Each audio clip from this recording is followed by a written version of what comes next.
Innal hamdalillah nahmaduhu wa nasta'inuhu wa nastaghfiruh wa na'udzu billahi min syururi anfusina wa sayyiati a'malina man yahdihillahu fala mudhillalah wa may yudlil fala hadiyalah.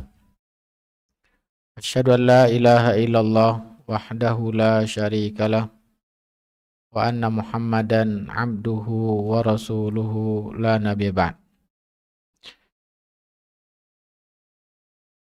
Kaum muslimat yang dirahmati oleh Allah Subhanahu wa taala, kita kembali melanjutkan kajian dari pembahasan buku Harta Haram Muamalat Kontemporer, yang mana pada kajian duha ini kita akan membahas hukum-hukum berkaitan dengan korupsi. Kita akan mengetahui nantinya insya Allah pengertian dari korupsi, dan korupsi ini di dalam fikih Islam dinamakan dengan apa? Jadi apa istilah korupsi ini dalam fikih Islami? Kemudian apa hukumnya di dalam agama Islam? Serta bagaimana solusi-solusi dalam Islam supaya tidak terjadinya korupsi ini. Semoga Allah Subhanahu wa taala memudahkan kita untuk membahas materi ini, dan Allah mudahkan kita untuk memahaminya dan juga untuk mengamalkannya, sehingga diberi taufik oleh Ta'ala, sehingga membawa kebaikan kepada kita di dunia dan kebaikan yang abadi di akhirat nanti. Amin ya rabbal alamin. Pembahasan yang pertama, apa yang dimaksud dengan korupsi tersebut? Secara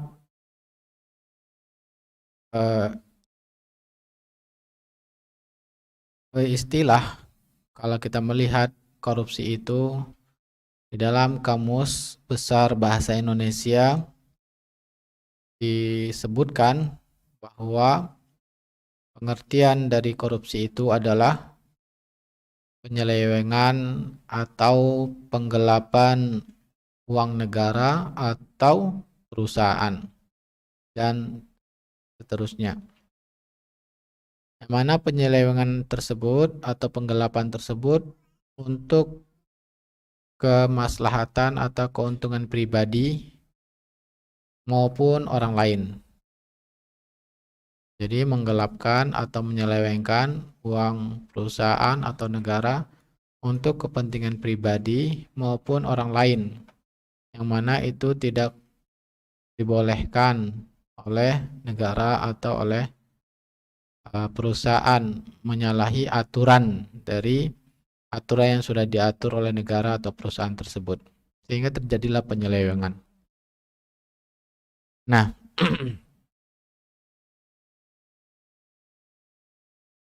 oleh karena itu, dari pengertian tersebut dapat kita pahami bahwa harta yang diselewengkan oleh seorang pegawai ada kalanya harta milik sekelompok orang tertentu.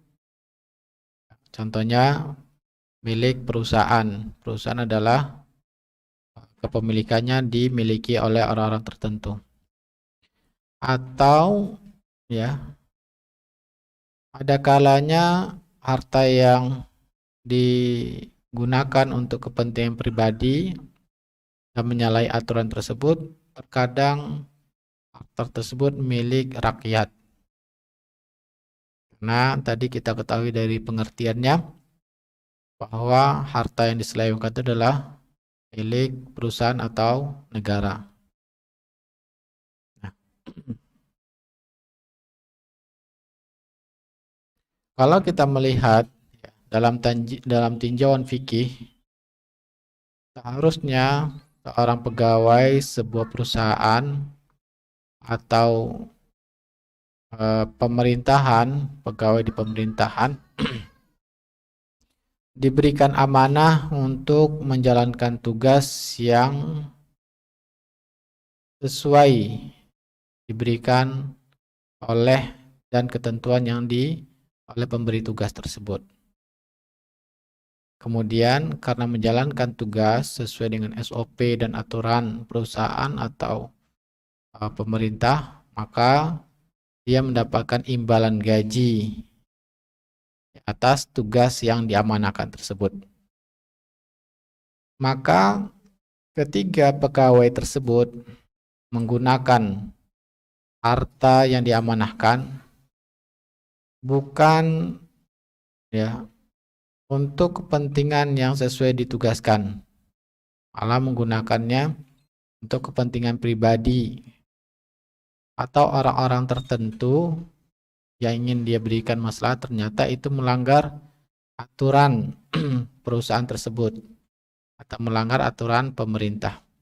Berarti pegawai ini telah melakukan perbuatan khianat. Maka perbuatan khianat ini kita akan mengetahuinya dalam fikih Islam dinamakan dengan apa? Jadi di sini kita akan coba memahami pengertian korupsi yang ada di dalam Kamus Bahasa Indonesia tersebut. Kita coba menghubungkan dengan pengertian di dalam fikih Islam, di dalam syariat Islam. Maka ternyata pengkhianatan terhadap amanah atau khianat mengambil harta milik negara atau milik perusahaan untuk kepentingan pribadi ini atau orang yang dia inginkan untuk kemaslahatan tersebut, maka ini dinamakan dengan ghulul. Dinamakan dengan ghulul.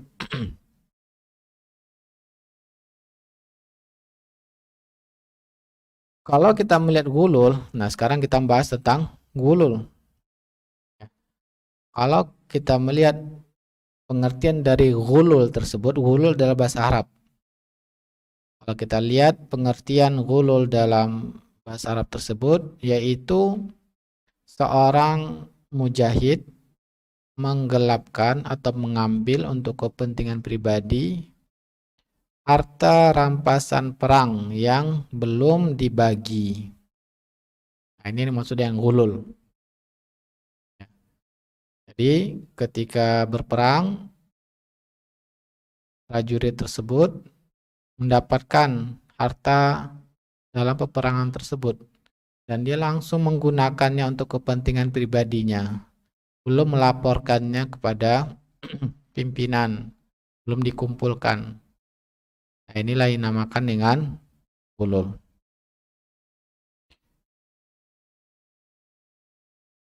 Maka menyamakan antara korupsi dengan ghulul ini, dalilnya berdasarkan hadis Nabi Shallallahu Alaihi Wasallam, dan ini disebutkan oleh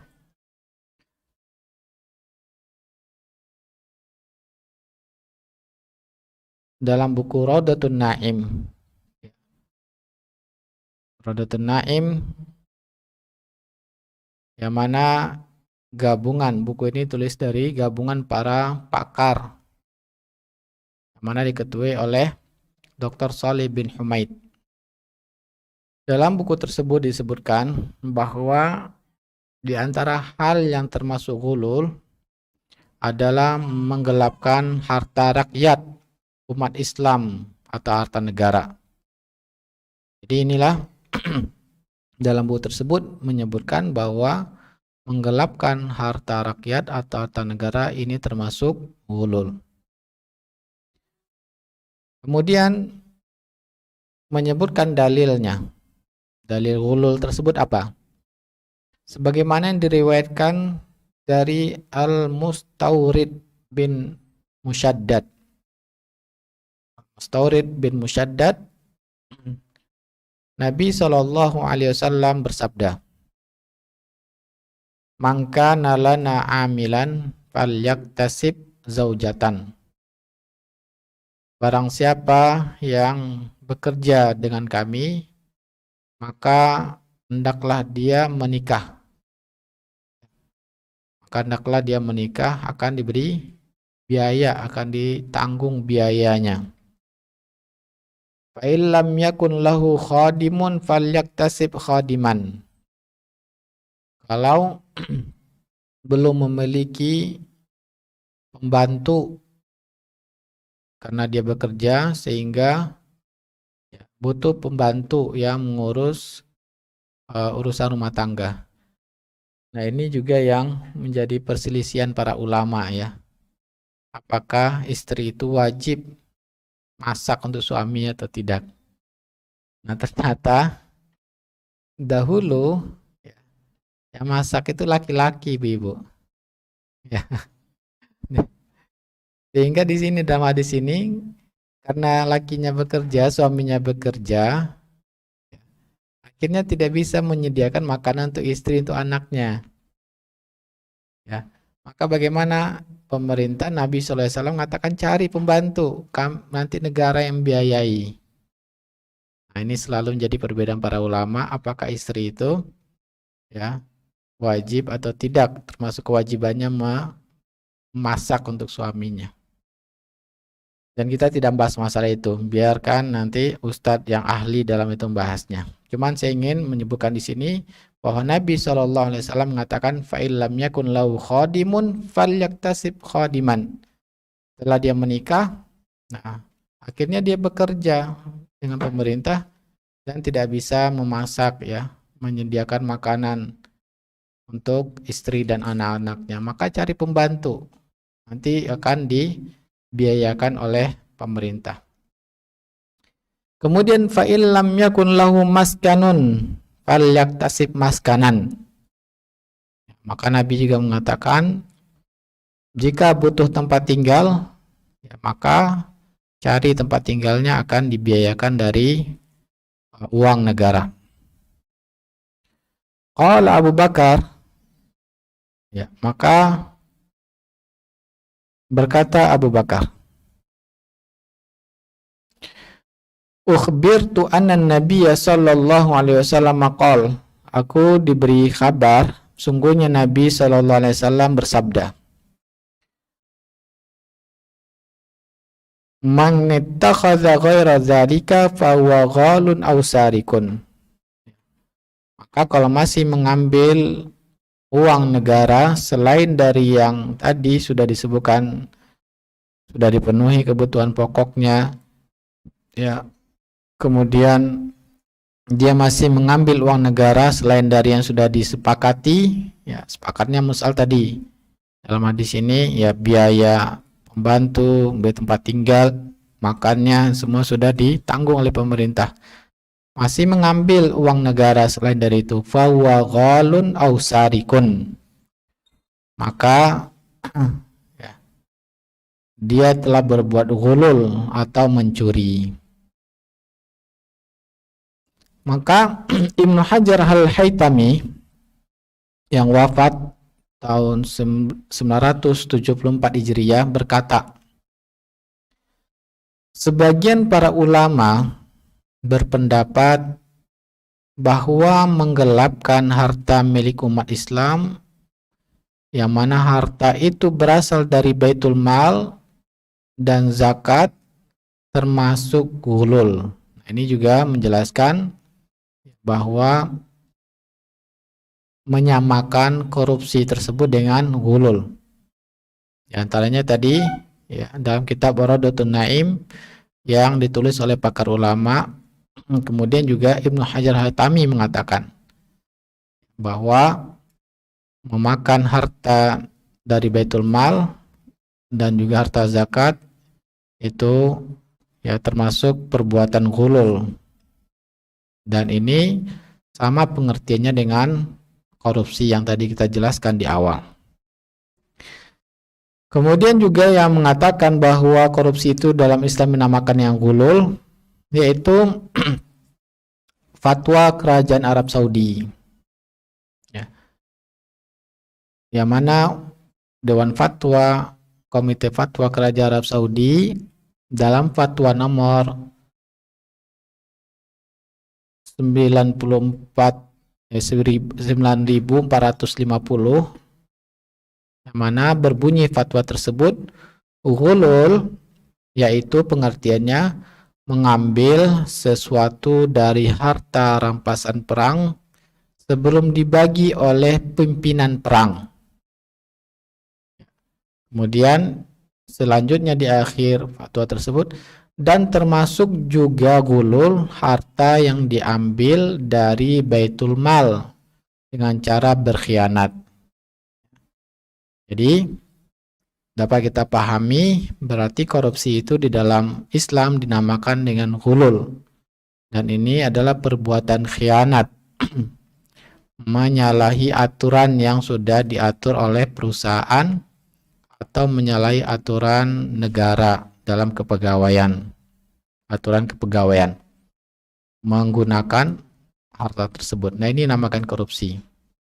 Ya, karena dalam setiap perusahaan, setiap institusi itu ada aturan-aturan yang harus dipenuhi oleh masing-masing pejabat tersebut dalam menggunakan uangnya. Jika menggunakan uang itu melanggar ketentuan itu, berarti dia sudah khianat. Walaupun ya misalkan bukan untuk kepentingan dia, tapi kepentingan orang lain, dan itu menyalahi standar aturan, berarti itu sudah berkhianat, dinamakan yang ghulul. Orang pegawai betul-betul harus amanah sesuai dengan amanah yang dibebankan kepada dirinya. Tidak boleh menggunakan ya harta perusahaan atau negara tersebut menyelisihi aturan yang sudah diatur, maka dia berdampak menjadi ya, korupsi, dan itu ghulul, dan korupsi itu adalah sesuatu yang hukumnya bagaimana. Maka sekarang kita bahas masalah hukum ya menyelewengkan, menggunakan bukan pada aturannya. Maka Imam Al-Haytami mengkategorikan korupsi ini dalam dosa besar. Jadi hukum korupsi tersebut adalah pengkhianatan terhadap amanah. Dan ini termasuk dosa yang besar disebutkan oleh Imam Haytami. Yang mana di antara dalilnya larangan untuk berkhianat. Allah Subhanahu wa taala berfirman, Ya ayyuhalladzina amanu la takhunullaha war rasul. Orang-orang beriman, jangan kalian khianat. Khianat itu melanggar amanah. Allah sudah mengamanahkan kepada kita untuk beribadah kepada Allah, menjalankan syariatnya. Tetapi kita misalkan tidak beribadah kepada Allah, amanah dibebankan kepada kita yaitu menjalankan syariat, ternyata kita tidak menjalankan syariat Allah, tidak melakukan perintah Allah, tidak meninggalkan yang diharamkan Allah Ta'ala, berarti kita sudah khianat kepada Allah ya. Begitu juga Rasulullah SAW sudah mengamanahkan kepada kita untuk menjalankan hukum Allah SWT, dan kita tidak menjalankannya, berarti kita khianat kepada Rasulullah SAW. Sudah menyampaikan amanah itu kepada kita, sudah menyampaikan mana perintah Allah dan mana yang dilarang oleh Allah, maka amanah pada kita untuk menjalankannya. Oleh karena itu ya, kalau kita melihat amanah itu, amanah syariat ini, makanya Rasulullah SAW mengatakan bahwa akhlak yang pertama kali diangkat dari manusia adalah amanah. Amanah kepada Allah, amanah kepada Rasul. Makanya kita lihat ya, di akhir zaman ini sangat sulit orang yang amanah, yang bisa dipercaya.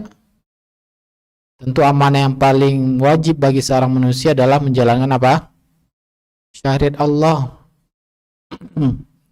Nah, di akhir zaman ini sangat sulit kita mencari orang yang betul-betul menjalankan syariat Allah dengan baik, menjalankan perintah Allah dengan baik, meninggalkan diharamkan Allah, itu sangat sulit.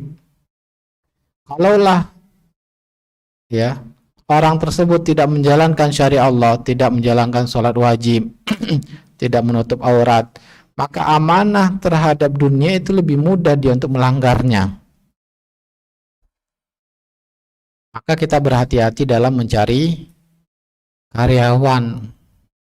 Kalaulah amanah dari Allah dia tidak menjalankan, tidak memakai jilbab, tidak sholat 5 waktu, maka sulit kita percaya dengan orang tersebut. Kenapa dia tidak belajar ilmu agama, padahal itu wajib. Padahal itu adalah amanah yang harus dia pikul. Jadi belajar itu juga amanah dari Rasulullah SAW. Rasulullah SAW mengatakan talabul ilmi faridatun ala kulli muslimin. Menuntut ilmu agama itu wajib bagi setiap muslim. Tetapi dia tidak menuntut ilmu, berarti dia tidak amanah, tidak menjalankan perintah Rasulullah SAW. Kemudian Allah SWT dalam surah Al-Anfal ayat 27 ini melanjutkan wa takhunu amanatikum wa antum ta'lamun. Jadi selain kita wajib menjalankan amanah dari Allah, menjalankan syariat Islam, juga amanah dari Rasulullah SAW, kita juga berkewajiban menjalankan amanah di antara kita. Di antaranya ya, istri diamanahkan suami, tolong ya jaga rumah, jaga kehormatan keluarga kita. Ternyata istrinya begitu suaminya kerja, istrinya juga keluar di rumah tanpa sepengetahuan suami, berarti tidak amanah dengan perintah suami.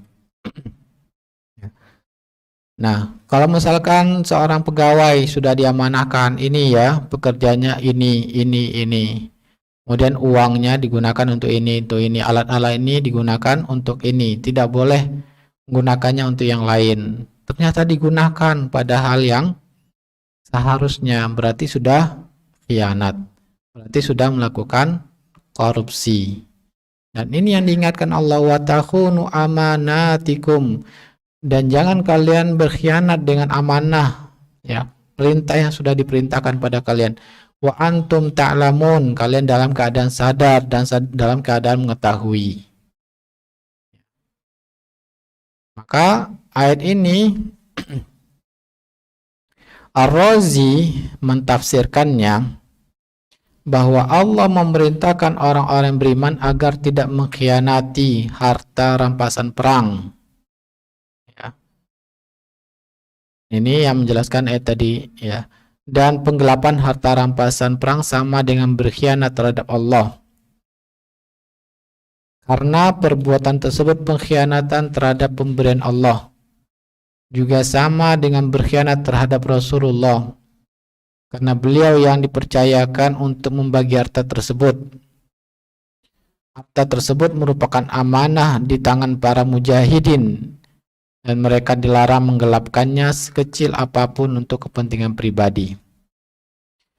Ya, maka harta rampasan perang juga adalah syariat dari Allah yang harus ada tata cara pembagiannya sudah diatur oleh Allah. Ya.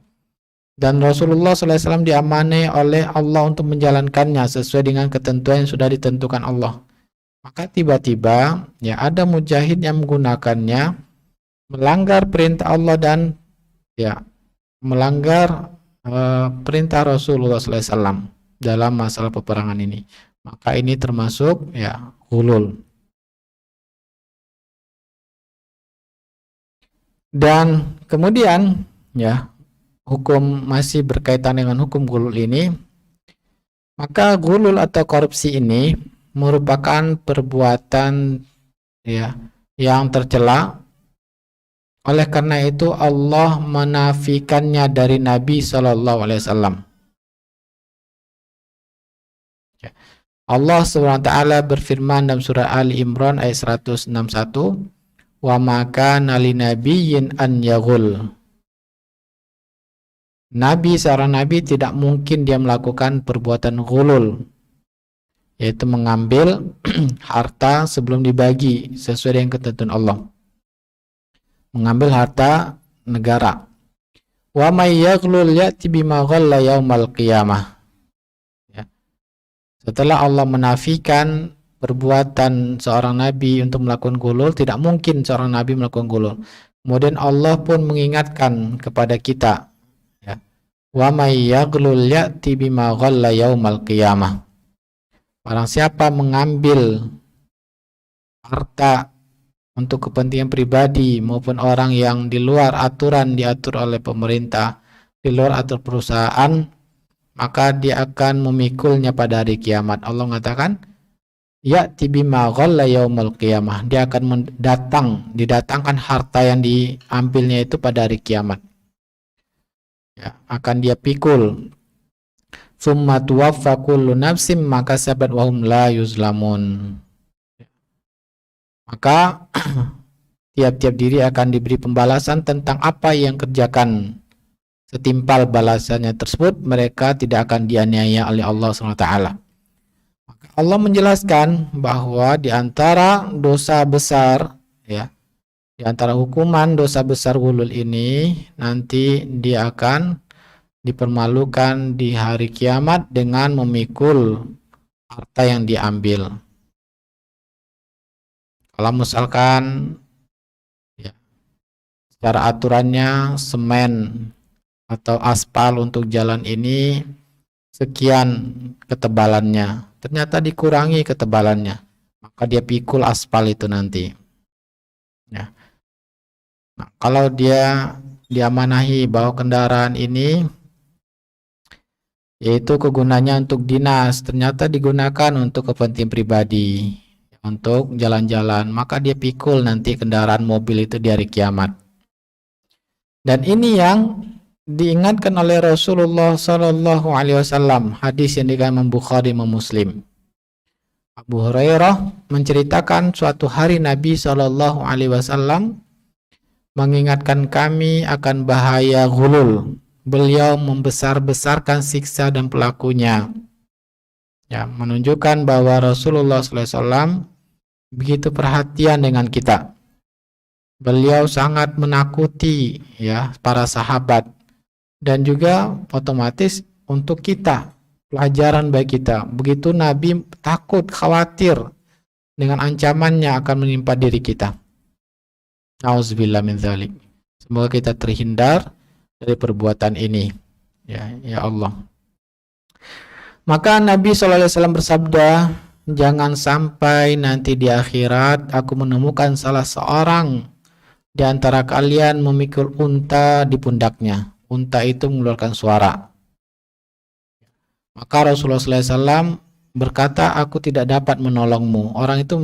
Sahabat itu nanti orang itu akan meminta tolong pada Rasulullah. Maka Rasulullah SAW mengingatkan bahwa beliau tidak mampu menolongnya. Ya, dulu sudah aku sampaikan di dunia, sudah aku peringatkan. Kemudian Rasulullah SAW mengatakan jangan sampai salah seorang kalian memikul kuda di pundaknya. Sama ya, seperti yang memikul unta tadi. Dulu sudah saya sampaikan. Kemudian Nabi juga menyampaikan lagi, jangan sampai di antara kalian memikul kambing di pundaknya. Kemudian memikul kain di pundaknya. Kain yang tentunya dalam rampasan perang, di antaranya itu selain hewan ternak, juga ada kain-kain dari Yaman yang harganya mahal ya. Maka dahulu yang terkenal di masa Nabi, kain buatan dari Yaman lebih lembut. Sebagaimana di hadis yang lain pernah kita ketahui bahwa Rasulullah SAW menggunakan pakaian yang tebal sehingga berbekas di pundak beliau karena saking kasarnya. Nah, dari Yaman kain itu lembut ya, sehingga termasuk harta yang berharga.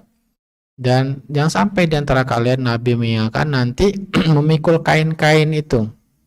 Jadi di antara bentuk ya ini harta yang bernilai dalam peperangan. Kemudian juga jangan sampai ada di antara kalian memikul emas dan perak. Ya, karena alat tukar di masa Nabi bentuknya dinar dan dirham. Dinar terbuat dari emas murni dan dirham terbuat dari perak murni. Nah, kalian dalam berperang akhirnya mendapatkan harta berupa uang, yaitu dinar dan dirham, tapi mengambilnya tanpa sepengetahuan pemimpin dan belum dilaporkan. Ya, sudah mengambil untuk kepentingan pribadi. Maka Rasulullah SAW mengingatkan, aku telah memperingatkan kalian di dunia. Hadis ini di kamu Bukhari Muslim. Kita singkat hadisnya tersebut.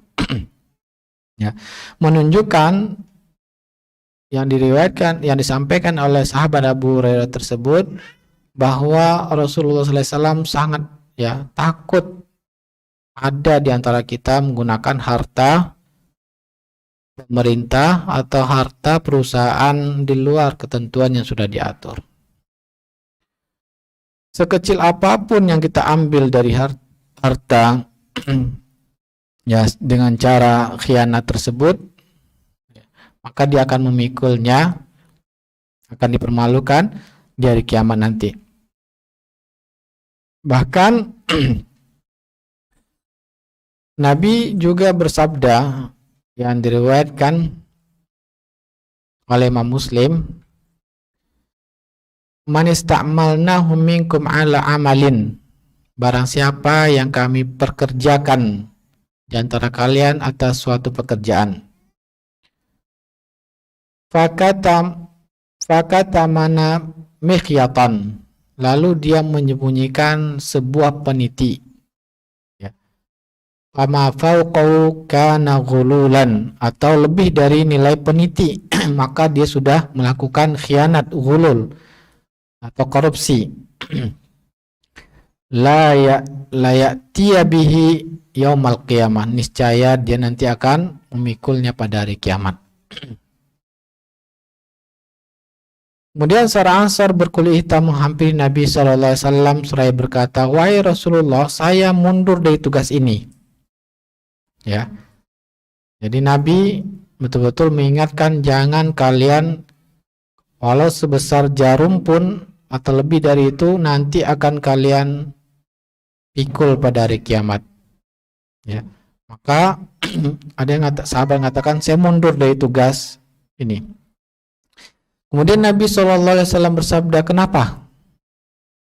Ia menjawab, saya mendengar dari engkau tentang hal ini dan hal itu. Maka Nabi SAW bersabda, wa ana aquluhul an, ya, saya sampaikan sekarang ini. Diulang lagi oleh Rasulullah SAW, man ista'malnahu minkum ala amalin, barang siapa yang sudah kami tugaskan suatu pekerjaan, fal yaji bi qalilihi wa katsirihi, hendaklah dia menunaikan amanah sekecil apapun tersebut. Fama utiya minhu akhadha, maka kalau ada yang diberi imbalan atas pekerjaan tersebut, maka hendaknya menerima gajinya tersebut. Wa ma nuhiya anhu intaha, kalau yang dilarang maka berhenti, jangan dilakukan. Jadi Rasulullah SAW di sini dengan Muslim mengingatkan bahwa ya, berhati-hati dalam masalah harta perusahaan dan harta negara. Kemudian kita lihat ancaman dalam syariat Islam yang lainnya berdasarkan hadis yang diriwayatkan oleh Abu Hurairah radhiyallahu anhu. Yang mana Abu Hurairah mengatakan, tatkala kami menaklukkan Khaybar, ya, maka ketika itu harta rampasan yang didapatkan tidak ada yang berupa emas dan perak, karena Khaybar itu daerah pertanian.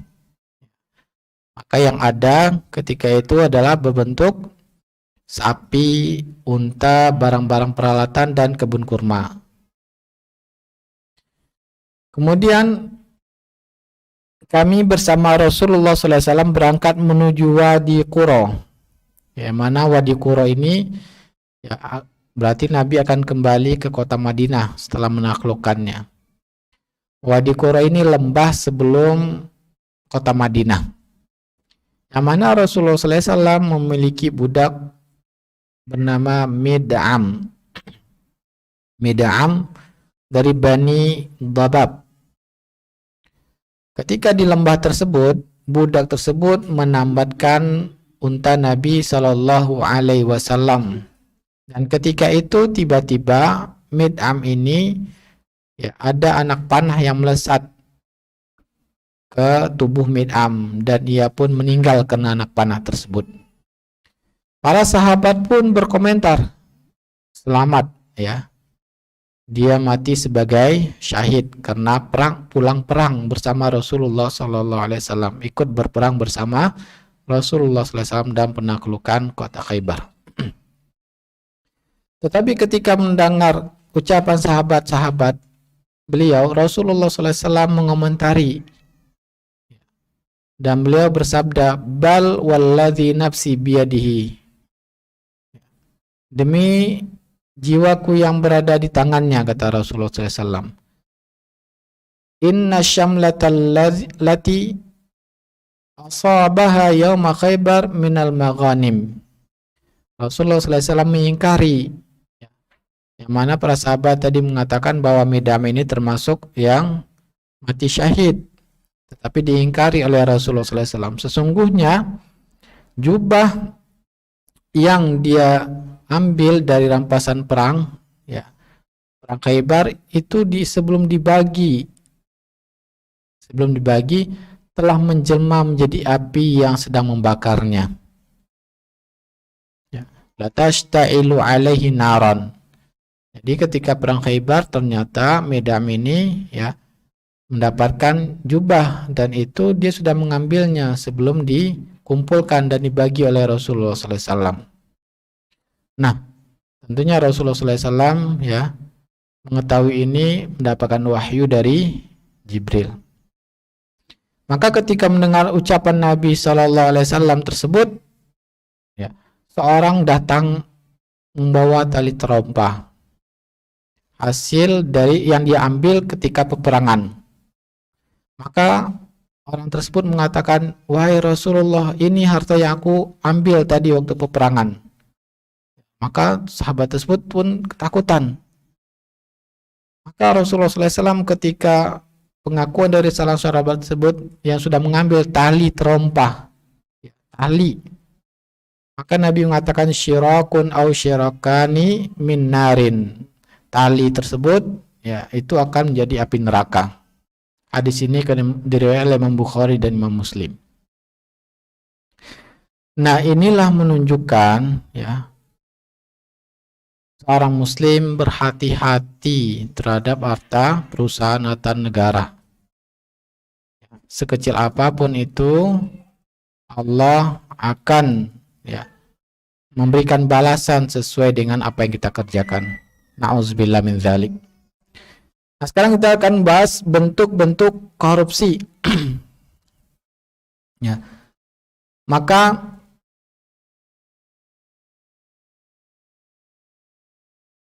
di antara bentuk contoh-contoh korupsi berupa penggelapan uang negara yang diamanahkan kepada pegawai bagian keuangan misalkan untuk membeli kebutuhan kantor, tetapi digunakan untuk kepentingan pribadi. Itu contohnya. Atau seorang pegawai yang diamanai untuk menarik uang untuk dimasukkan ke dalam kas negara, namun diselewengkan untuk kepentingan pribadi. Ya, misalkan dia mengakali hasil pajak, jadi dibawa kabur, padahal ditugasi untuk mengumpulkan pajak misalkan. Ternyata setelah itu dibawa kabur. Nah, ini bentuk korupsi yang lain. Atau di antara bentuk korupsi yaitu seorang pegawai mengurangi kewajiban yang seharusnya dibayar oleh seseorang untuk kas negara. Yang harusnya diserahkan ke negara malah dia kurangi untuk kepentingan pribadinya, diambil ya setoran tersebut ke negara.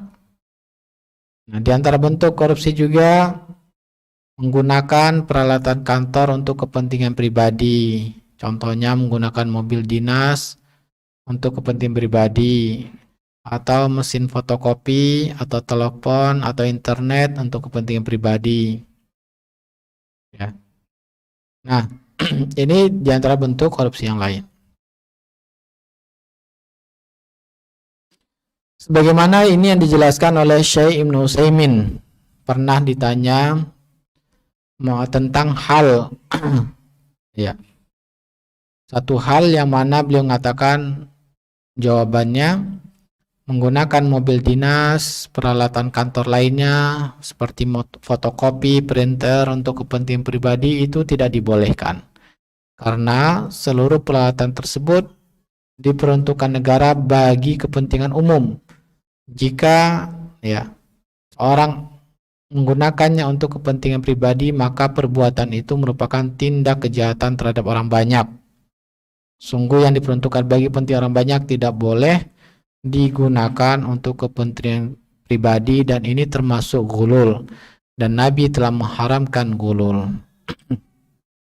Begitu juga yang ditanyakan kepada tim fatwa ya, website islamweb.net, maka hampir sama pertanyaannya, dan di dalam jawabannya menyebutkan diantaranya dalil ya, bahwa kita bekerja sesuai dengan kesepakatan, maka kita hendaknya membaca dengan baik syarat dan ketentuan kontrak yang kita sepakati tersebut. Nah, maka hati-hati kita dalam ketika akan bekerja, tanyakan dengan baik, ini boleh tidak, ini boleh atau tidak. Nah, kalau sudah dijelaskan, maka kita wajib menjalankan sesuai ya aturan tersebut, aturan kontrak. Karena perintah Allah dalam surah Al-Maidah 1, ya ayyuhalladzina amanu aufu bil uqud.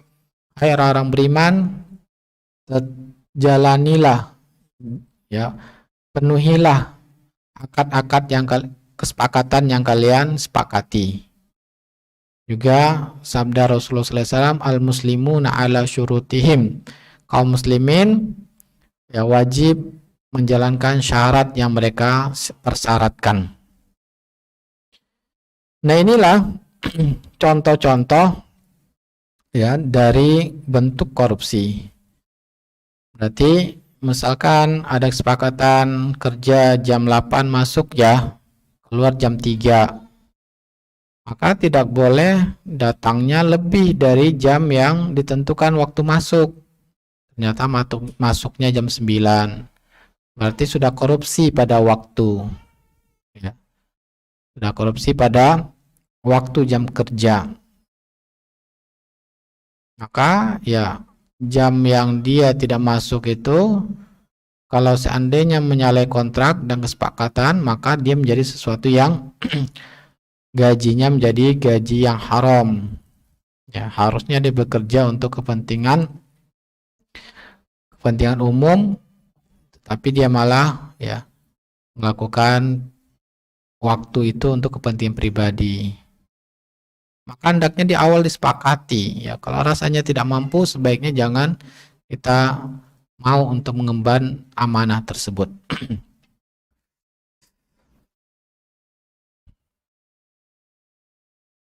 Kalaulah kita setiap muslim ya betul-betul memahami agama Islam ini yang baik, insya Allah negara kita ini menjadi negara yang apa? Yang makmur. Nah, inilah menunjukkan bagaimana kaum muslimin sekarang itu jauh pemahamannya dari ajaran Islam. Kalau kita lihat pegawai-pegawai pemerintahan atau perusahaan swasta, mereka orang-orang muslim.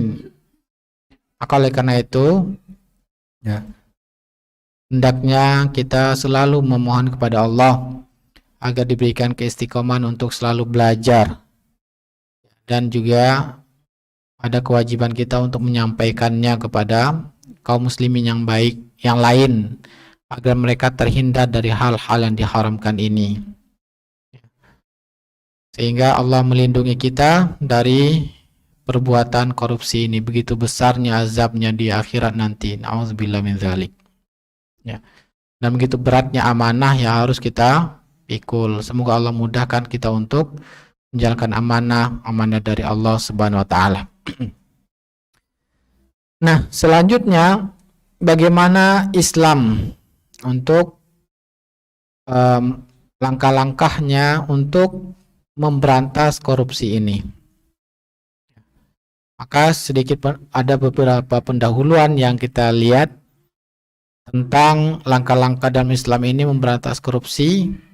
Di dalam buku Harta Haram ini menceritakan bagaimana agama Islam ini dijalankan oleh manusia di awal-awal, yaitu awal-awal kemunculan Islam, yaitu para sahabat Rasulullah SAW. Nah, sepertinya penulis ingin menjelaskan pada kita ya kisah-kisah sahabat Nabi sebagai pelajaran bagi kita. Beginilah seharusnya sikap seorang muslim dalam mengemban tugas. Maka kita lihat di antaranya sahabat Rasulullah SAW Umar bin Khattab radhiyallahu anhu. Ya. Bagaimana beliau ya kehidupannya sebagai pejabat pemimpin. Imam Malik meriwayatkan dalam Al-Muwatta bahwa Anas bin Malik radhiyallahu anhu berkata, Anas bin Malik mengatakan, aku melihat Umar bin Khattab pada masa khilafahnya memakai jubah yang bertambal di dua pundaknya. Nah, bagaimana Umar bin Khattab sampai menggunakan jubahnya itu banyak tambalannya. Ya. Padahal di masa beliau kekayaan dua negara yang adikuasa ketika itu, Romawi dan Persia, ditaklukkan di masa Khalifah Umar bin Khattab, dan begitu banyak harta kekayaan yang didapatkan kaum muslimin dalam peperangan menaklukkan dua kekuatan tersebut. Walaupun harta Baitul Mal begitu banyaknya,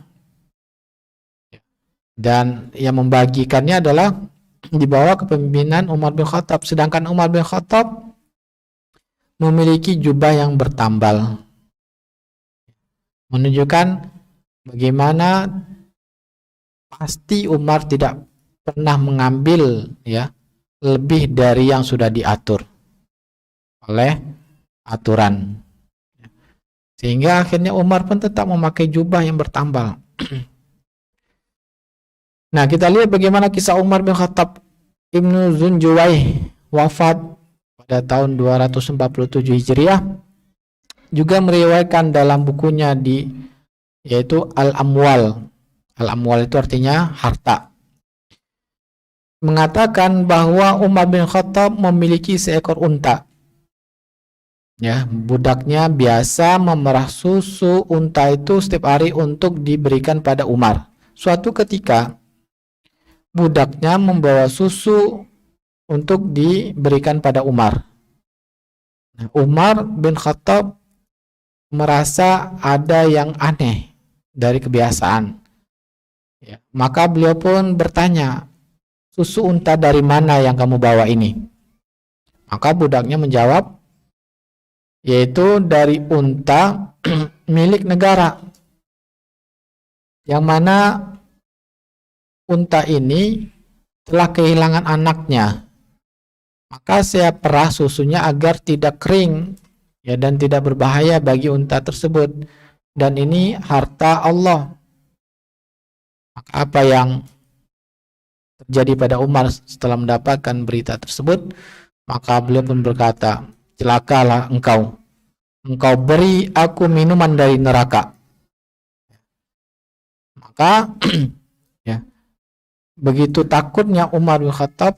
Kalau kita lihat ya, bahwa unta ini anaknya, ya unta ini menyusui anaknya, sekarang anaknya udah hilang, sudah mati, bisa jadi sudah mati, sehingga ya sayang susunya ini kalau tidak dimanfaatkan. Maka dimanfaatkan oleh budaknya, diberikan pada Umar. Umar pun marah ya. Nah, juga kisah yang lain, bagaimana pejabat yang dijalani oleh sahabat Rasulullah SAW.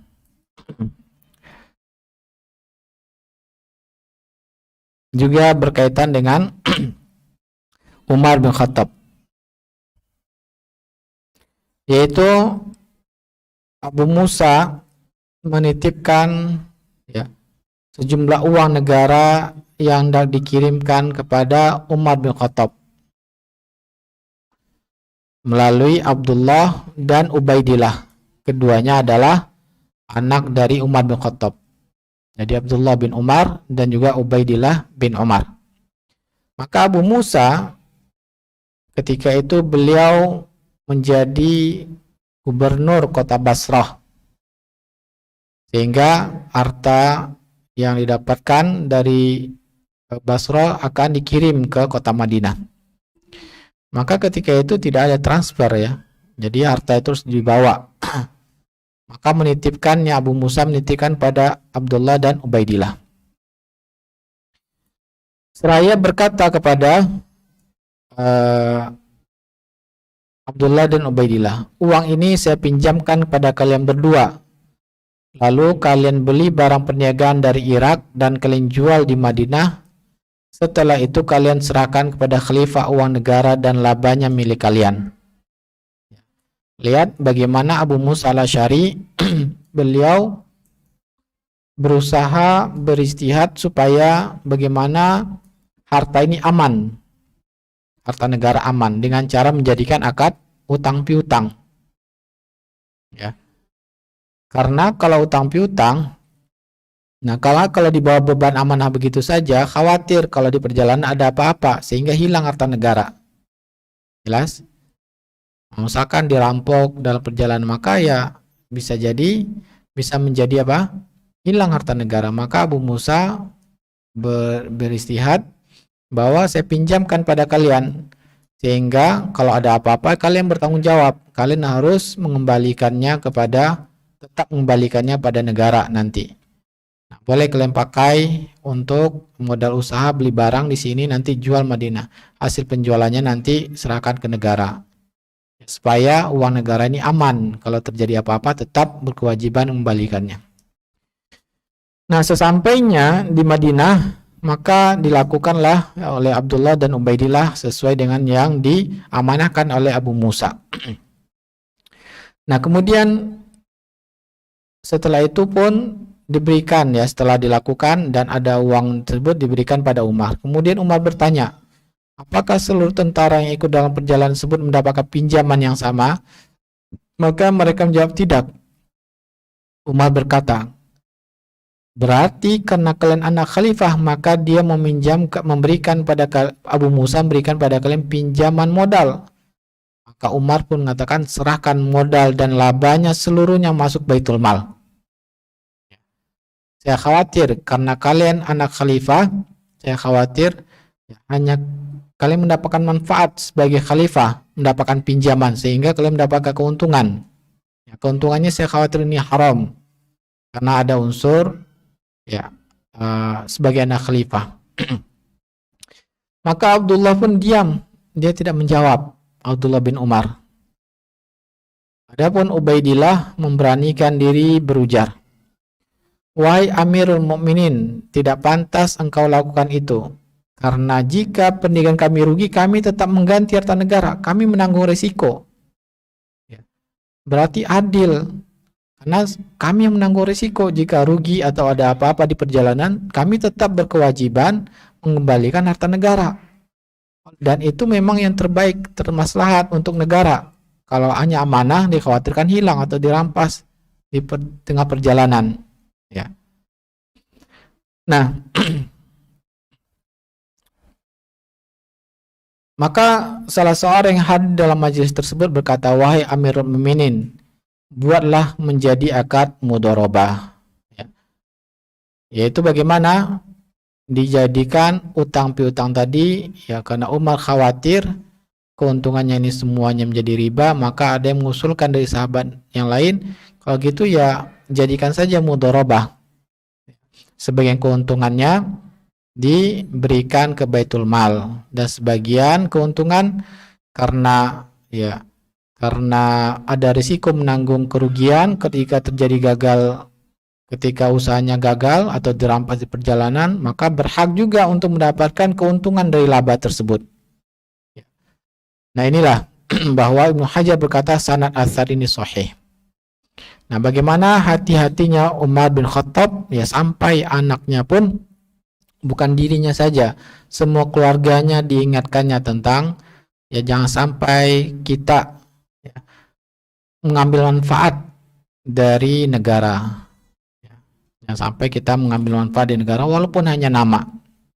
Nah, kehati-hatian Umar bin Khattab dalam masalah amanah yang diamanahkan pada beliau.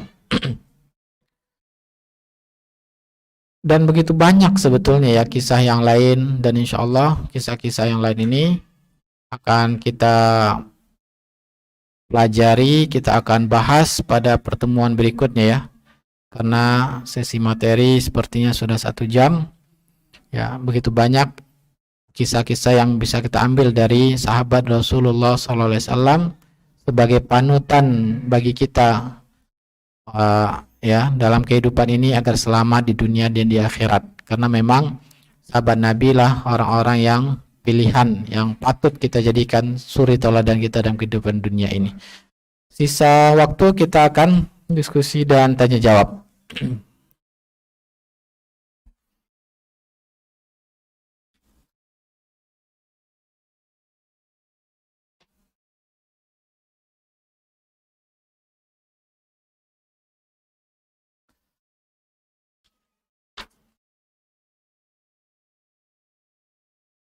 Atau sebelum kita tanya jawab, gimana Ibu? Teruskan dulu materi atau tanya jawab? Sepertinya tidak terlalu banyak pertanyaan.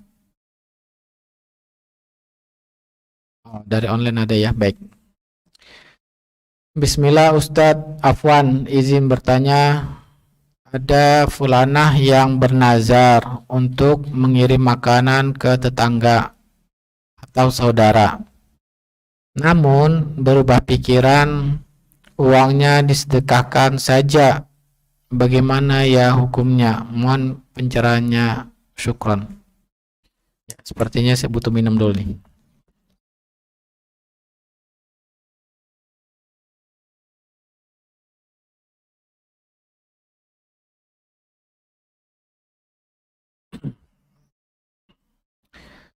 Nah, penanya menanyakan bernazar, ya. Bernazar berarti sudah berkeinginan bahwa kalau ada uang nanti saya akan sedekahkan untuk tetangga atau untuk saudara. Maka nazar itu, sehingga sebagian ulama menganjurkan jangan bernazar.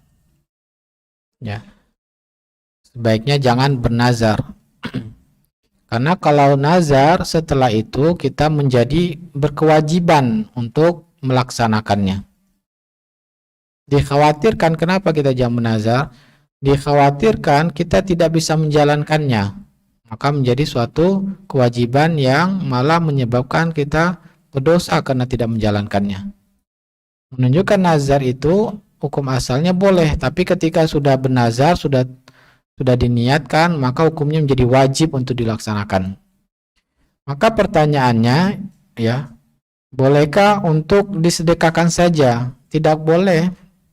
Karena kalau sudah bernazar, sudah ada niat dan sudah bernazar pada Allah, maka hukumnya wajib dilaksanakan. Ya. Sedangkan sedekah hukumnya sunnah, nazar wajib untuk dilaksanakan. Maka yang wajib tidak boleh digugurkan dengan perbuatan sunnah. Wallahu ta'ala alam. Sehingga para ulama mengatakan jangan bernazar, karena yang nazar itu ya menyebabkan tidaklah menazar kecuali dari orang yang pelit, ya. Kalau mendapatkan nikmatan baru saya akan berikan. Jadi sebaiknya ya jangan, hindari nazar. Maka cukup ya begitu kita ada harta sedekahkan, tapi jangan bernazar, meniatkannya. Afwan Ustadz, apakah boleh saya membeli barang dagangan misalkan pakaian, namun setelah saya bayar barangnya tidak dikirim ke saya tetapi dititipkan di produsen tersebut? Lalu saya menawarkan baju yang sama, baju yang saya beli tersebut ketika ada customer hendak membeli. Saya baru menghubungi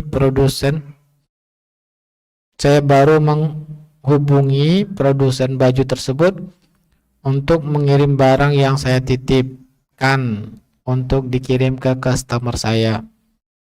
Customer tersebut mentransfer ke saya, baru barang dikirim. Pertanyaannya, apakah halal hasil dari transaksi seperti di atas tersebut?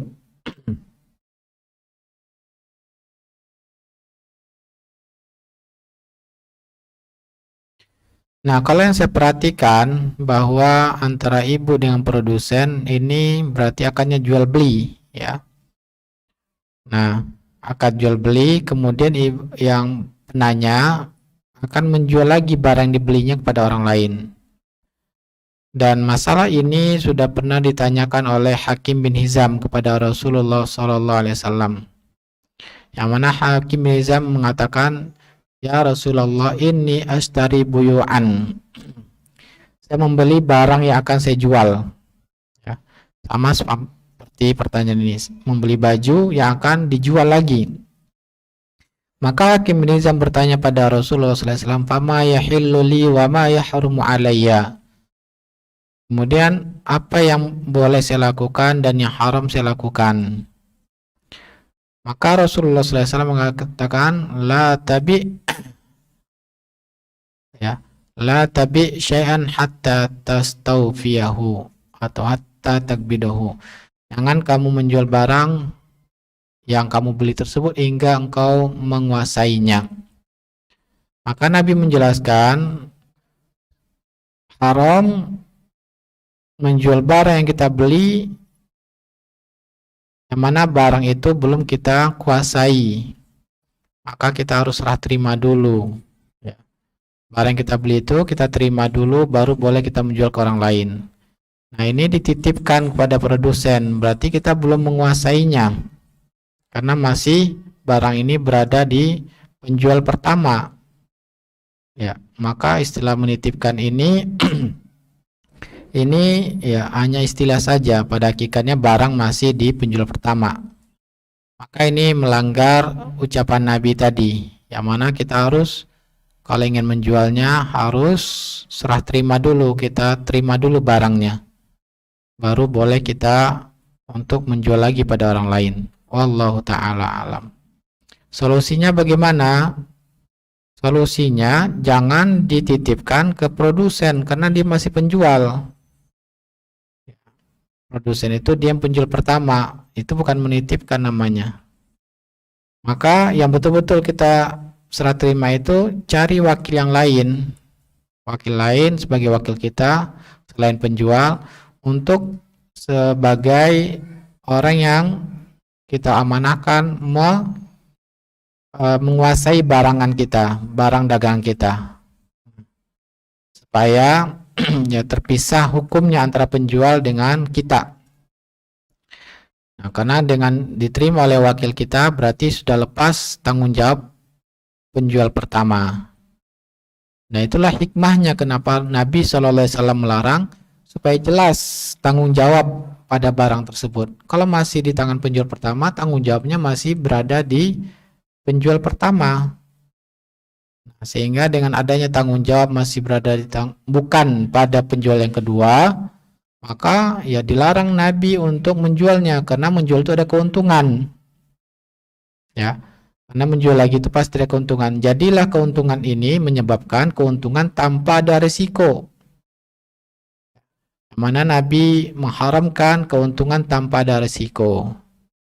Risikonya masih berada di penjual pertama, tapi dia sudah penjual kedua sudah mendapatkan keuntungan. Nah, keuntungannya ini bisa menjadi haram. Dan ini juga bisa menyebabkan perselisihan. Ya. Ya, inilah diantara hikmah-hikmah kenapa Rasulullah SAW mengharamkannya. Wallahu ta'ala alam. Bismillah. Assalamualaikum.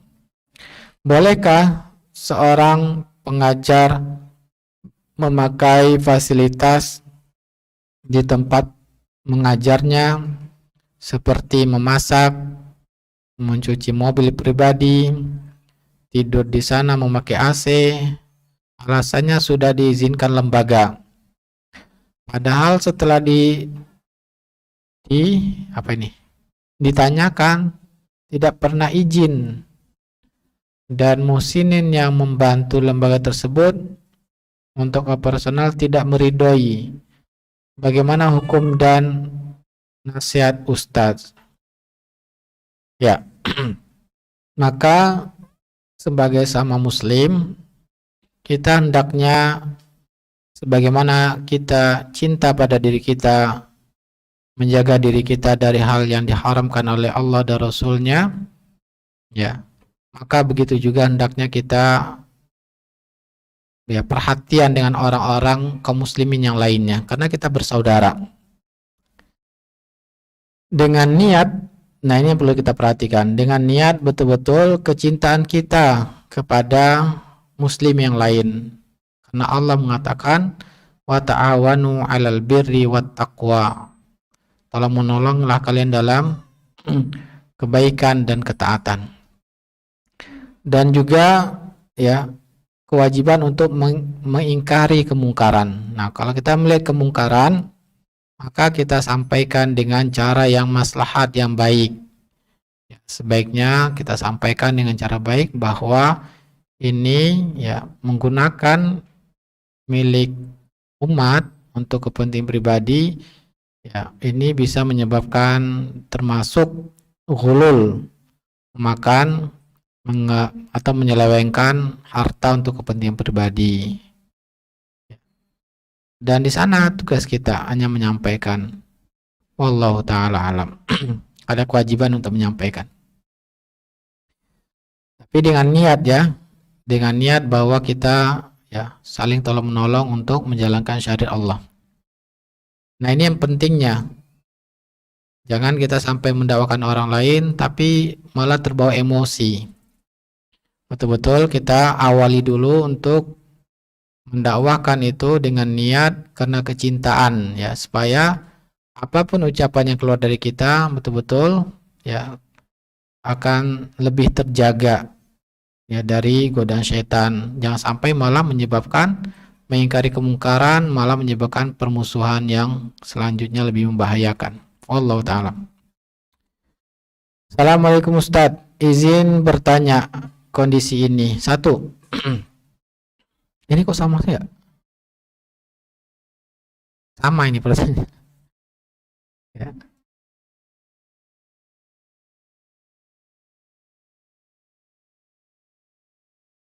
Ya, nah ini baru yang lain. Assalamualaikum Ustadz, izin bertanya, jika mempunyai teman dekat yang satu muslim yang taat dalam agama, tetapi secara muamalah kurang karena sering kurang amanah dalam hal pembayaran jual beli dan sering kami ingatkan. Nah ini ya, selalu saya mendapati sering begini. Kenapa yang sudah mengaji akhirnya takut untuk bermuamalah dengan yang sudah ngaji? Nah ini pelajaran bagi kita ya. Sering saya mendapatkan, saya nggak mau muamalah dengan orang sudah ngaji Ustadz. Kenapa? Karena biasanya nggak amanah Ustadz. Akhirnya afwan akhi Ustadz. Ya. Nah ini ya, semoga saya dan kita semua terhindar dari ilmu yang tidak bermanfaat. Tujuan kita belajar ini untuk ya kita berdoa pada Allah untuk bisa mengamalkannya, bukan menjadikan kita jadi orang yang malah jauh dari mengamalkannya. Nah ini, atau bisa jadi ya perlu belajar lagi untuk fikih muamalah. Mungkin menganggap kalau tauhidnya sudah benar, muamalah boleh tidak benar kali. Ini suatu kesalahan ya. Kenapa? Karena Islam itu menyeluruh semuanya. Allah mengatakan udkhulu fisilmi kafatan. Masuklah ke dalam Islam itu secara keseluruhan. Jangan kita beda-bedakan, saya belajar akidah saja. Muamalah itu mah gampang misalkan. Nah, ini suatu kesalahan. Semuanya wajib kita pelajari dan kita amalin ya, sesuai dengan yang kita hadapi. Maksudnya begini, Ketika kita dalam akidah wajib kita harus bersih dari kesyirikan dan ibadah kepada selain Allah. Dalam ibadah kita wajib ketika akan melakukan ibadah itu wajib mempelajarinya. Begitu juga dalam muamalah, ketika kita akan melakukan jual beli pelajari, kemudian amalkan. Ketika akan menikah pelajari hukum pernikahan, kemudian amali, kemudian amalkan supaya apa? Terhindar dari hal-hal yang membahayakan kita dalam pekerjaan tersebut. Nah, dalam muamalah zaman sekarang ini sangat banyak kaum muslimin itu tidak menjalankan syariat Allah. Tetap punya rekening bank konvensional, pada sudah ngaji, bermudah-mudahan ya. Auzubillah min dzalik. Kemudian juga dalam pernikahan, pada sudah ngaji tapi dalam pernikahan buruk akhlaknya pada istri, pada anak. Ya, banyak perceraian, auzubillah. Semoga kita terhindar dari yang belajar tapi tidak mengamalkannya. Kemudian untuk teman yang satu lagi adalah non-muslim tetapi lebih amanah dalam bermuamalah dalam hal yang sama. Nah, ini kan jadi realita yang kita hadapi begitu memang ya ibu-ibu ya. Karena kita lihat non-muslim malah mereka ya bisa menjalankan akhlak ini, bisa menjalankan dalam akhlak, bisa menjalankan dalam bisnis itu mereka amanah dalam bisnis, betul-betul profesional. Kemudian pertanyaannya bagaimana menghadapi situasi ini? Karena kami tidak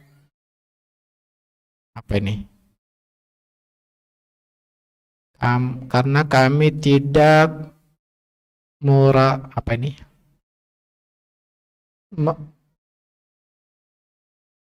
mempertahankan jika kondisi ini mengganggu cash flow perputaran permodalan kami. Jazakallahu khairan katsiran. Nah, bagaimana sikap kita menghadapi hal ini? Ya. Tentunya dalam mengangkat pegawai, ini yang dibutuhkan adalah pegawai ya. Sebagaimana tuntunan dalam firman Allah Subhanahu wa taala, "Inna khaira man istajartal qawiyyul amin." Sungguhnya yang terbaik kita jadikan sebagai orang upahan atau pegawai al-qawiyyu al-amin. Nanti juga kita akan pelajari. Yaitu yang kuat dan bisa dipercaya.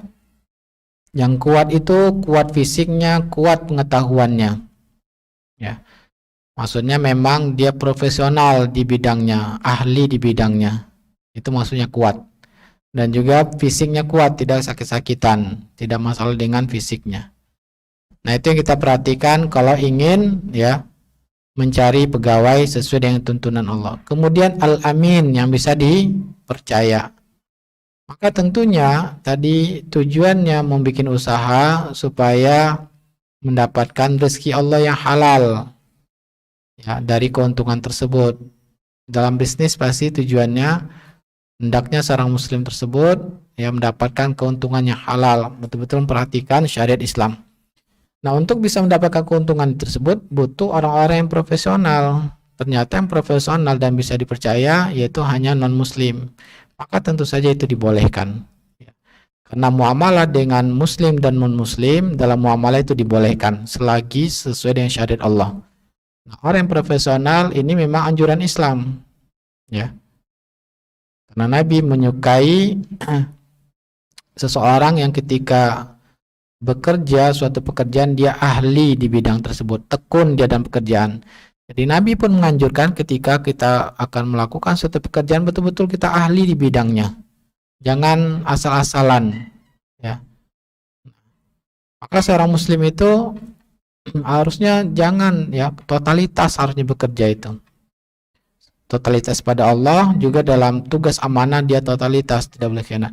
Nah, kemudian amanah. Amanah juga kita tahu tadi ya bagaimana Islam memerintahkan amanah. Ternyata ya yang ada dua kriteria ini pada non-muslim dan muamalah dengan non-muslim pada hukum asalnya boleh selagi dalam ketaatan. Karena Nabi pun ya jual beli dengan Yahudi dengan orang-orang kafir, ya kafir musyrik, dan Nabi pun mendapatkan hadiah dari orang-orang Yahudi. Nah, ini muamalah, ya, maka hukum muamalah adalah dibolehkan.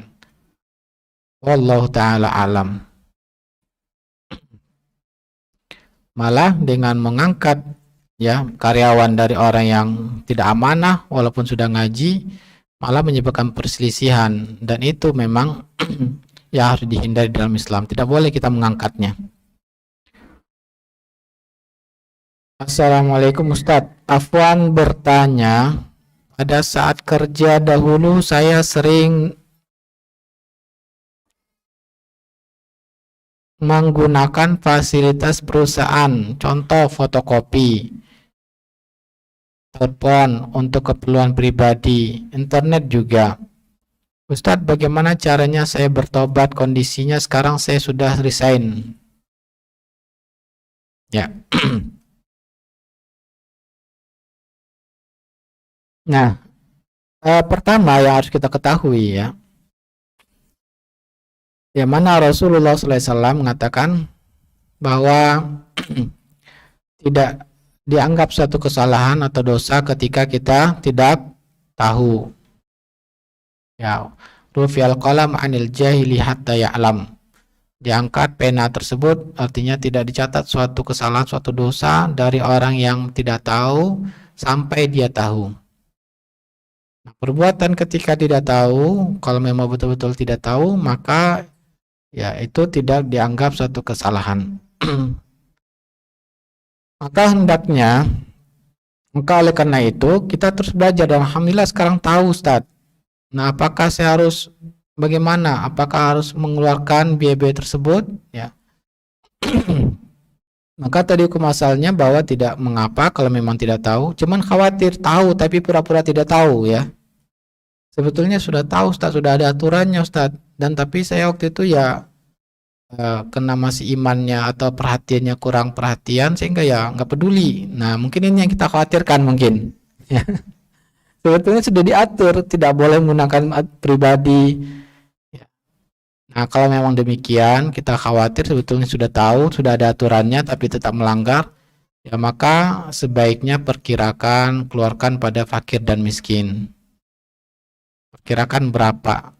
Kalau kita punya uang sekarang, maka berikan pada fakir miskin. Wallahu ta'ala alam. Karena kalau tiba-tiba kita kasih ke perusahaan tersebut, aneh dia. Kenapa ini orang tiba-tiba? Wallahu ta'ala. Bismillah. Semoga Ustadz selalu dalam penjagaan Allah Ta'ala. Amin. Ustadz, mohon izin bertanya, jika kita mendapat fasilitas kacamata dari perusahaan sebesar 3.500.000. Nah, ternyata ada promo di apotik, beli satu gratis satu. Saya ambil promo itu, total harga 3.700.000 untuk 2 kacamata. Pertanyaan garis panah ke belakang kayaknya nih, ya. Di nota hanya ditulis untuk 1 kacamata, tidak ditulis beli 1 gratis 1. Kemudian dibayar perusahaan 3,5 juta sesuai budget. 200.000-nya saya nambah, apakah itu khianat? Syukron. Yang jadi masalah di notanya ini, Ibu. Ya. Nah, notanya ini kenapa ditulis 1? Nah, karena sudah terlanjur, nah sebaiknya tanyakan kembali pada perusahaan. Ini notanya 1, padahal pada saya dapat 2 kacamatanya, beli 1 gratis 1. Nah, ya, konfirmasi pada perusahaan supaya masih bisa kan? Ini tidak ditanya, saya sudah resign, ya. Maka otomatis saya memahaminya masih bekerja sana. Maka konfirmasi lagi pada pihak yang perusahaan, minta dihalalkan. Ya. Kalau perusahaan mengatakan halal nggak apa-apa, berarti sudah halal. Allah ta'ala, semoga ya kita hati-hati ke depannya. Lihat ya, kalau memang kita dapat 2, bilang saja beli 1 gratis 1. Ya. Jangan sampai ya ada catatan-catatan tidak sesuai dengan kenyataan. Bismillah, Assalamualaikum, izin bertanya. Apakah semisal apakah semisal suami saya mendapat mobil operasional dari kantor yang perjanjiannya hanya untuk operasional pekerjaan? Nah, apabila kami memakai untuk acara keluarga di hari libur, apakah suami saya khianat? Jazakallah khairan. Kalau memang aturannya begitu, ya khianat ibu. Ya, maka ingatkan suami, harusnya kita jangan nggak boleh ini ya. Ini sudah kita jelaskan tadi, ini khianat pada menggunakan harta rakyat. Maka nanti akan memikul mobil ini nanti di akhirat. Maka ya, hendaknya kita terhindar dari ini. Diberikan keteguhan hati oleh Ta'ala untuk tetap bisa istiqomah dalam amanah yang diamanahkan. Ketika sudah ada aturannya tidak boleh digunakan, jangan kita gunakan. Semoga diberikan kemudahan oleh Allah Ta'ala untuk tetap bagi kita istiqomah dalam menjalankan syariat Allah. Itu khianat. Godanya berat ya. Godanya berat. Masa sudah punya mobil nggak bisa gunakan? Nah ini. Assalamualaikum Ustadz. Afwan bertanya, Ustadz, saudara saya pegawai negeri sering tidak masuk kerja hanya untuk apa ini? Sekedar jalan-jalan ataupun shopping. Ustadz, apakah itu termasuk korupsi waktu dan termasuk dosa besarkah? Dan bagaimana caranya memberitahu mereka tanpa menyinggung mereka? Jazakallah khairan. Iya. Nah, tadi kita sudah jelaskan bahwa kalau memang ada aturannya, coba aja ajak ngomong dari hati ke hati kalau ibu betul-betul saudara cinta pada saudaranya. Ya, karena ini bisa menyebabkan tidak berkah gajinya, Bu. Menjadikan saudara tersebut hidupnya ya tidak berkah, keluarganya juga nanti berantakan di dunia dan tumbuh keluarganya dari harta yang haram ini malah berbahaya ya. Tidak langgeng keluarganya di akhirat nanti dikhawatirkan kalau terbiasa dalam ini. Maka ya aja komunikasi, tanyakan apakah ini betul-betul ada aturannya, kamu boleh jalan-jalan begini. Maka kalau ada aturan harus masuk jam sekian, kalau sekian sebaiknya dijalankan. Kalau nggak bisa ya keluar dari pekerjaannya. Ya, kenapa? Karena nanti di akhirat akan dipertanggungjawabkan. Maka sarannya itu tadi ya, betul-betul dari hati kita dulu perbaiki niatnya itu untuk apa? Karena cinta kepada saudara kita. Nah, biasanya kita akan berusaha mencari cara terbaik. Ibu yang lebih tahu cara terbaik dengan menyampaikannya pada orang yang lebih tepat. Karena satu orang dan orang lain berbeda caranya. Assalamualaikum warahmatullahi wabarakatuh. Ustadz, bagaimana cara bertaubat dari pernah menggunakan fasilitas kantor seperti fotokopi, telepon, mobil dinas? Sekarang sudah pindah kantor. Sudah bertaubat, tidak mengulangi, cara mengembalikannya bagaimana?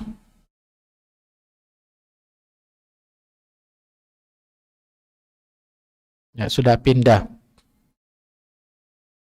Maka ya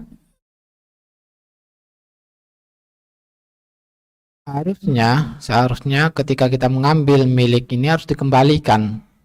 Bisa tidak caranya ya. Nah, ini berbeda dengan tadi ya. Jadi kalau masih memungkinkan kita mengembalikannya kepada negara, maka lakukan itu. Tapi nggak bisa Ustadz, karena semua dalam keuangan negara itu harus jelas, uang keluar, uang masuk harus tercatat. Nah, ini gimana cara pencatatan? Nah, kalau begitu, ya maka berikan pada fakir miskin. Karena kita serahkan pun sekarang malah bagian keuangannya bingung nanti, malah marah dia. Ini gimana saya pertanggungjawabannya nanti ini? Karena saya uang masuk dan keluar itu harus jelas catatannya, ya. Maka kalau begitu ya doakan saja niatnya bertobat, berikan pada fakir miskin. Wallahu ta'ala.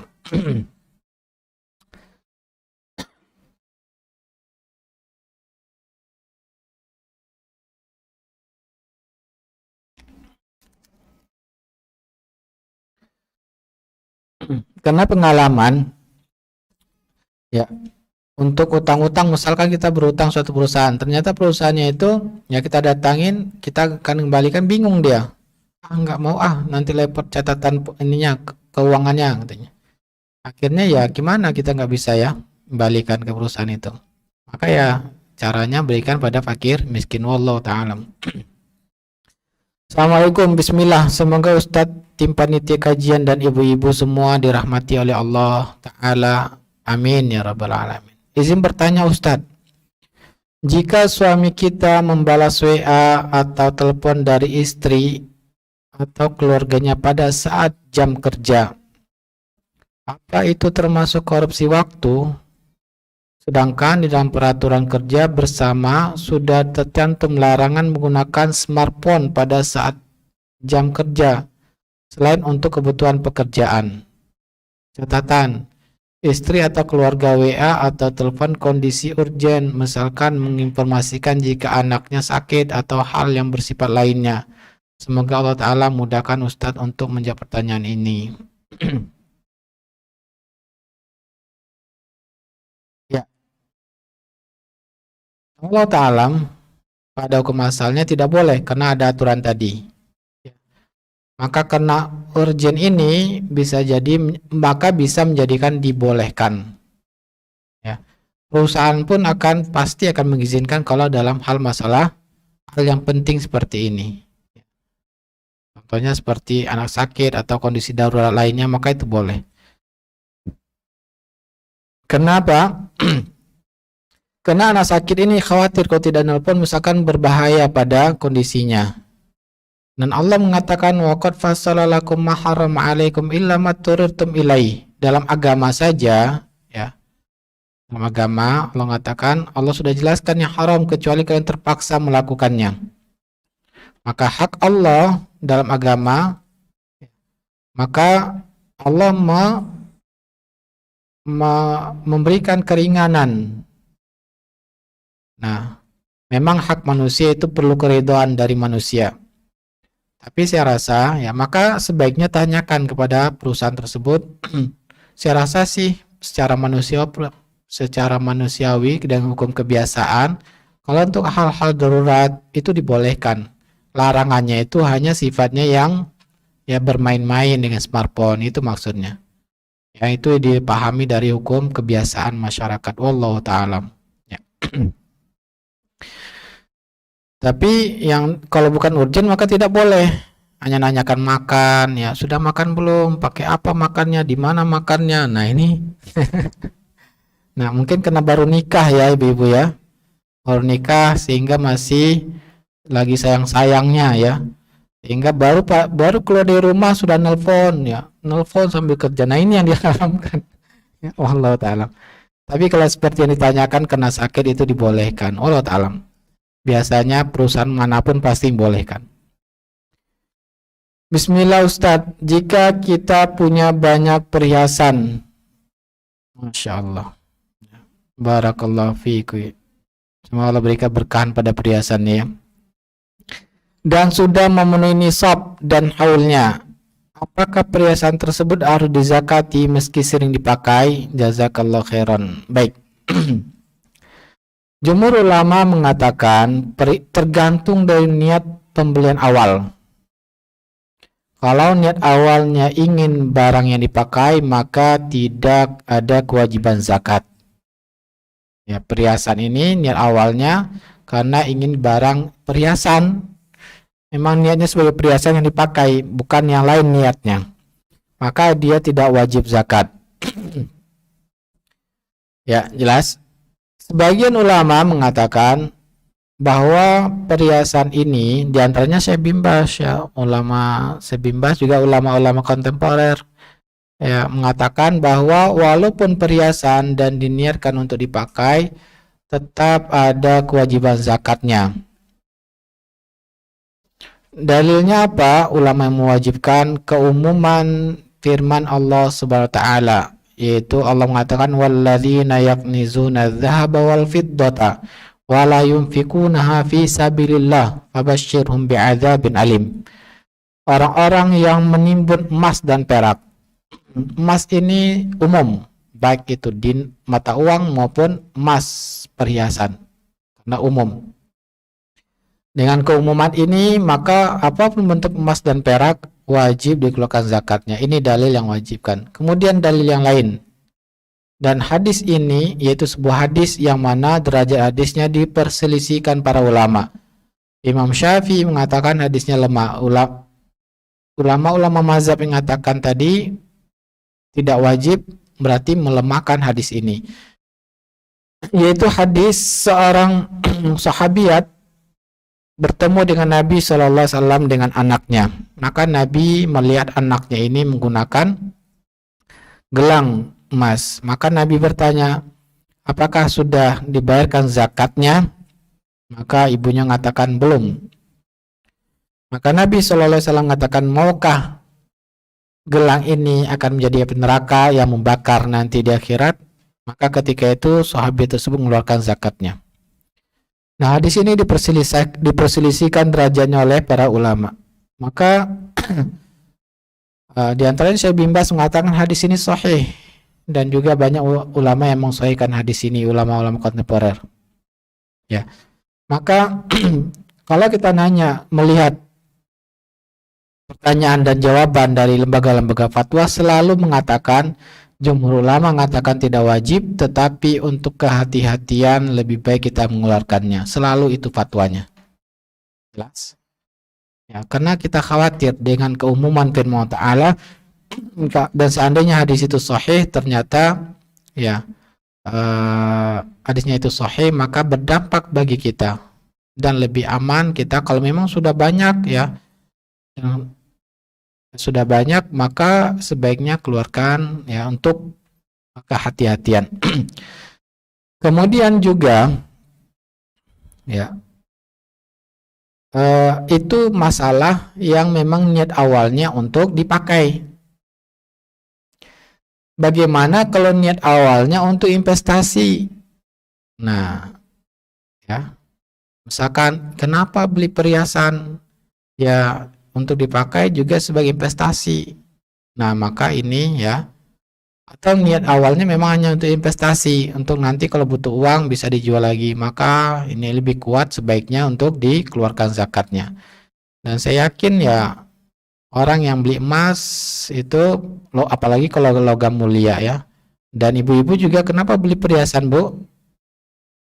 Nah, biasanya kan selalu ada diikuti niat apa? Nanti kalau nggak punya uang bisa dijual. Nah, menyimpan uang. Nah, berarti niatnya investasi. Nah, sebaiknya dikeluarkan.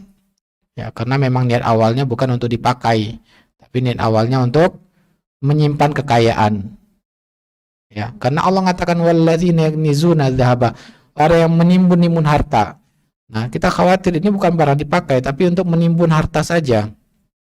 Ya, supaya nanti kalau punya uang, kalau punya kebutuhan jual nanti. Nah, berarti menyimpan harta tujuannya.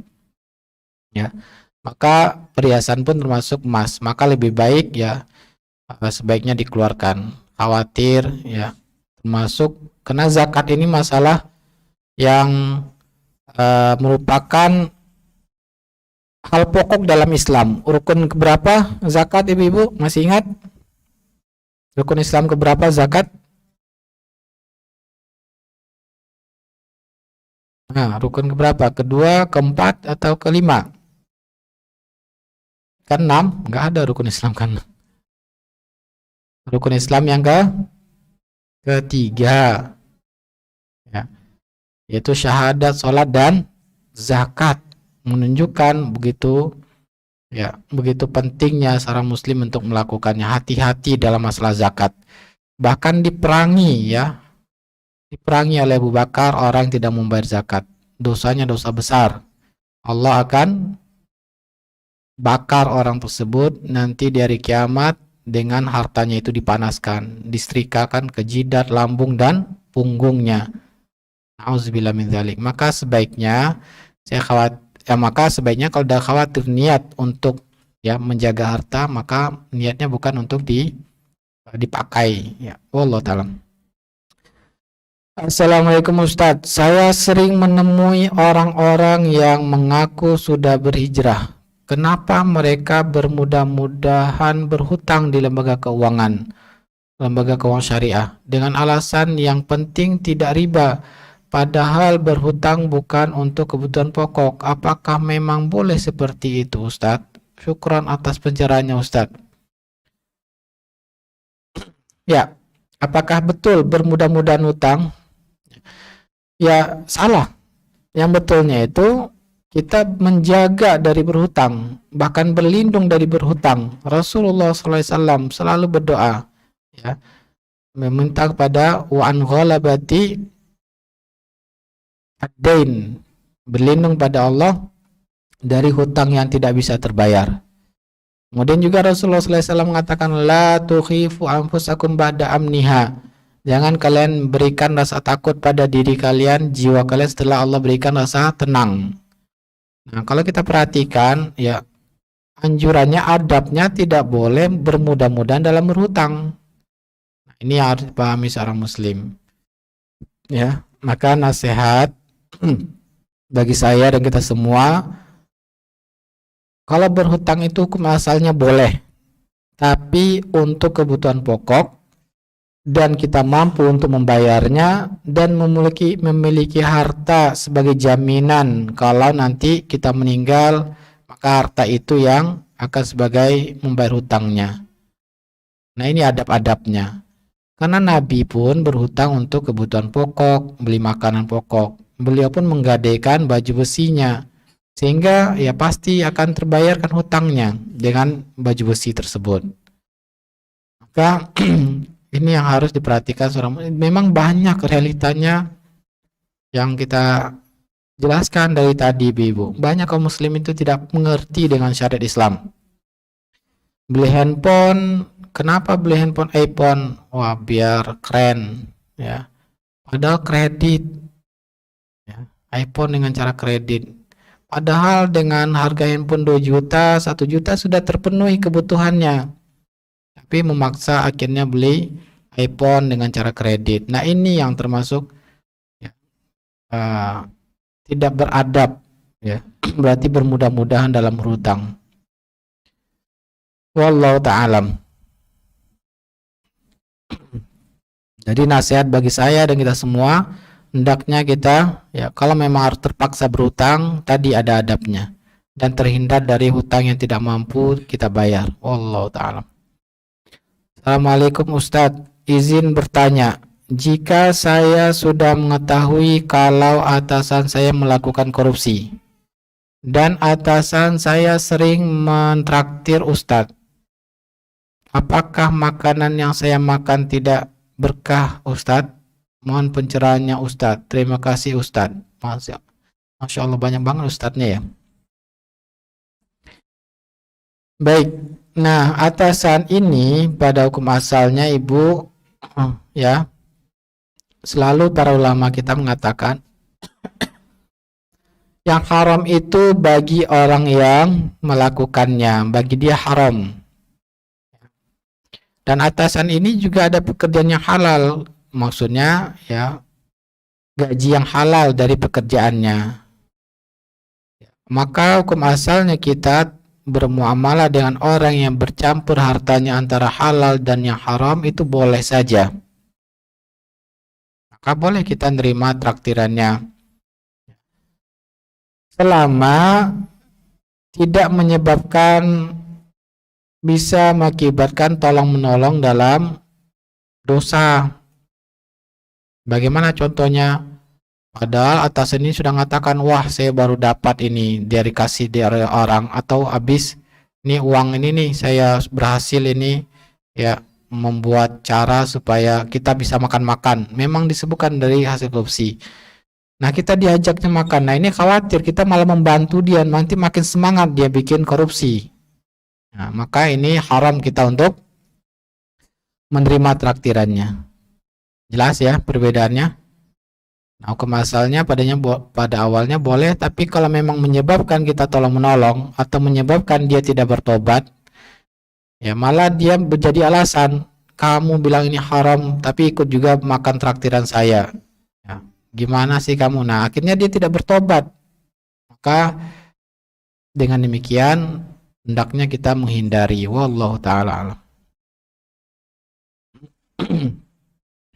Bismillah, apakah termasuk korupsi waktu jika masuk kantornya terlambat tapi pulangnya melebihi jam kantor? Jazakallahu khairan.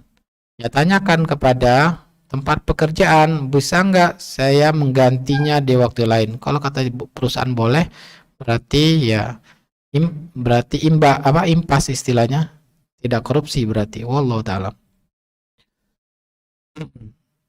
Bismillah, izin bertanya Ustadz, jika seorang adik sudah ada kesepakatan dengan kakak untuk membayarkan rumah hibah dari ayah dan cara mencicil ke kakak misal 1 juta selama 1 tahun. Seorang adik sudah ada kesepakatan dengan kakak untuk membayar rumah hibah dari ayah dan hibah dari ayah dengan cara mencicil ke kakak misal 1 juta selama 1 tahun dan sudah berjalan 6 bulan, lalu ada keperluan mendesak untuk membantu membayar asisten rumah tangga yang melayani ibu dan juga si kakak tersebut. Apakah si adik boleh langsung memotong uang cicilan yang dibayarkan tiap bulan ke kakak? Karena kalau tidak langsung dipotong, si kakak tidak mungkin mau membantu membayar asisten rumah tangga karena sifatnya bakhil. Mohon nasihatnya Ustadz tentang hal tersebut. Jazakallah khairan.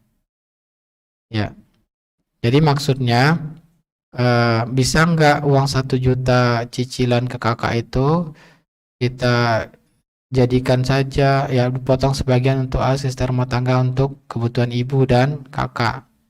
Sebaiknya disepakati ya, karena akad awalnya kewajiban 1 juta. Nah, disepakati dulu dengan kakak. Kalau kakak tidak ridho ya maka tidak bisa. Ya udah, biarkan kakak tidak punya asisten rumah tangga. Kita bantu ibu saja. Jadi tetap kesepakatan awal itu mengikat ya. Maka kalau ingin berubah harus dengan kesepakatan baru dengan kakak. Kita tidak bisa seenaknya sendiri, karena ketika sudah sepakat, menyelisihnya harusnya kesepakatan pihak lain, walaupun itu antara dengan kakak. Gitu aturannya dalam Islam. Wallahu taala alam. Assalamualaikum. Afwan Ustadz, izin bertanya, bagaimana pedoman dalam syariat Islam cara pembagian hasil dari usaha kerjasama? Jadi, ana berniat ingin membantu saudara dengan membuatkan usaha warung untuk beliau. Semua modal usaha berikut tempat sudah saya siapkan. Beliau tinggal menjalankan usahanya. Cara bagi hasil yang sesuai syariat itu seperti apa? Berapa persen untuk penyedia modal, berapa persen untuk pengelola yang menjalankan usaha. Tentunya dari semua hasil usaha bersih setelah dikurangi modal. Ana takut salah dan berbuat zalim jika pembagian hasil usahanya tidak tepat. Syukran. Sebetulnya dalam Islam itu mudah ya. Nah, ini yang ditanyakan soal bagi hasil. Maka bagi hasil itu tidak ada aturannya berapa persennya dalam Islam. Nah, kaidah berikutnya apa? Kalau tidak ada aturan, maka kaidah berikutnya yaitu al-adah muhakkamah. Kebiasaan masyarakat itu berlaku. Itu yang pertama. Jadi kalau tidak ada aturan dalam Islam, maka kita lihat saja ya. Cari perbandingannya, biasanya kebiasaan dalam kerjasama seperti ini seperti apa bagi hasilnya. Nah, itu sebagai bagian dari referensi kita untuk akan mengambil keputusan. Kemudian boleh juga pembagian hasil ini sesuai dengan kesepakatan. Misalkan kita lihat kebiasaan masyarakat, biasanya antara pemodal dan pengelola ini 60-40. Atau ada juga 70-30. 70 pengelola, 30 untuk pemodal bagi hasil. Nah, sekarang sepakat karena kakak ini niatnya ingin bantu adiknya, ya udah 80-20, kamu 80-20. Maka itu terserah. Jadi ada dua cara karena Islam tidak mengatur ya. Pertama, ingin mengambil yang biasa berlaku di masyarakat. Atau kalau tidak ingin juga bisa juga dengan kesepakatan. Ya, sepakat saja berapa bagi hasilnya. Nah, jadi hitung dulu berapa modalnya. Ya, hitung dulu berapa modalnya. Misalkan modal tempat. Karena dalam mudharabah itu semua ulama sepakat harus bentuknya dinilai dengan uang. Jumhur ulama mengatakan harus bentuk mata uang. Nah, Imam Malik mengatakan boleh bentuk barang tapi dinilai dengan uang. Jadi sepakat sebetulnya bahwa bentuknya adalah uang. Ya. Maka modal yang diserahkan itu harus dinilai dulu supaya jelas nanti berapa keuntungannya. Maksud saya berapa keuntungannya? Karena untung itu setelah dipotong modal. Nah, ini salah seringnya terjadi di masyarakat mengira untung itu hasil. Ya, padahal untung itu setelah dipotong modal dulu. Paham maksud saya? Nah, banyak beredar di masyarakat kita, ini saya kasih uang 2 juta, beli 5 juta, beli gerobak, beli peralatan. Nah, hasil setiap hari kita bagi 20-70 ya. Nah, tidak memikirkan modalnya berapa. Padahal selagi modal belum keluar itu belum ada untung. Paham maksud saya? Maka harus dihitung modalnya itu sekarang berapa. Nah, tapi ini sudah dikurangi modal tadi ya. Berarti sudah mengerti ini. Setelah dikurangi modal, betul. Tadi hitung dulu modalnya. Nah, keluarin operasional, nah itulah keuntungan. Maka pembagiannya sesuai dengan kesepakatan. Berarti itu sudah sesuai syariat. Mudah ya. Semoga Allah berikan keberkahan pada usahanya. Baik. Ustadz, 5 menit kuis. 3 pertanyaan. Info ke Ustadz. Ya. Kuis pertanyaan yang pertama.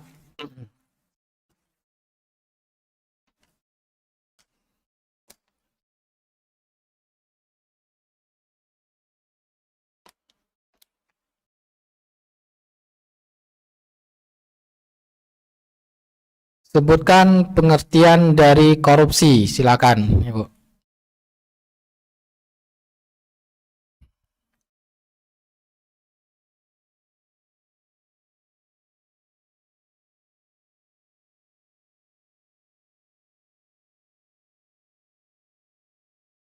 Silakan yang menjawab.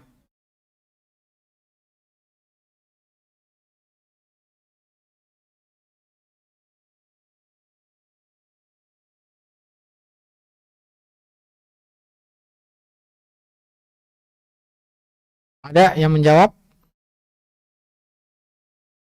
Ya, silakan Ibu. Penyelewengan, penggelapan. Masih kurang lengkap. Lengkapi lagi, Bu. Mengambil hak orang lain. Hmm, korupsi mengambil hak orang lain. Itu mencuri, Bu ya.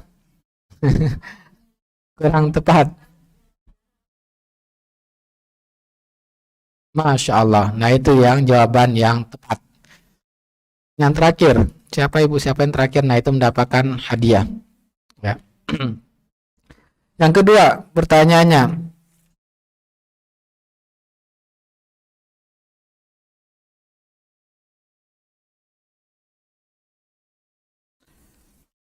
Sebutkan contoh-contoh korupsi 3.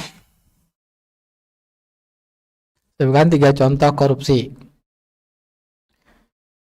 Ya, silakan. Yang pertama, apa Bu?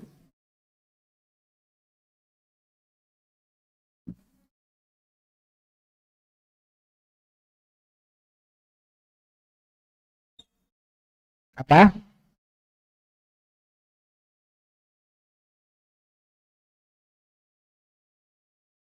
Satu. Apa lagi?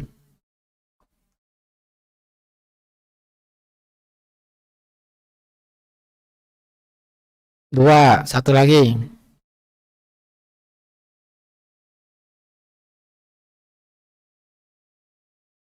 Masya Allah. Ya, dapat hadiah Ibu.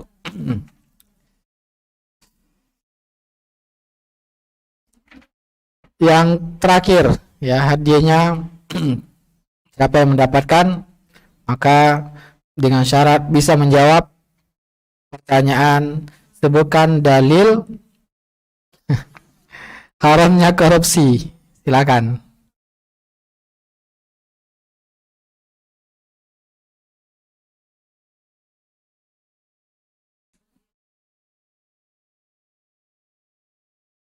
Boleh terjemahan, boleh. Ya. Hmm. Ada yang bisa? Ulangi, keraskan suaranya, Bu. Maknanya kira-kira seperti apa?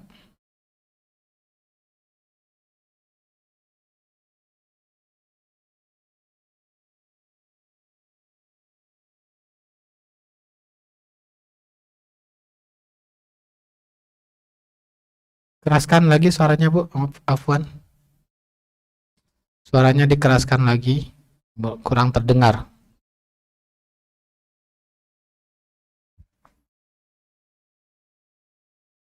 Apa kira-kira terjemahannya ayat tersebut?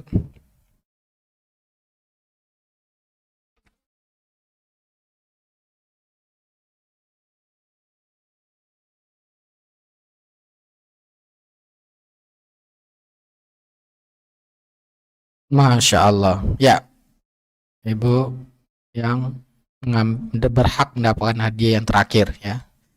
Penutup itu ya yang merupakan yang terbaik berarti.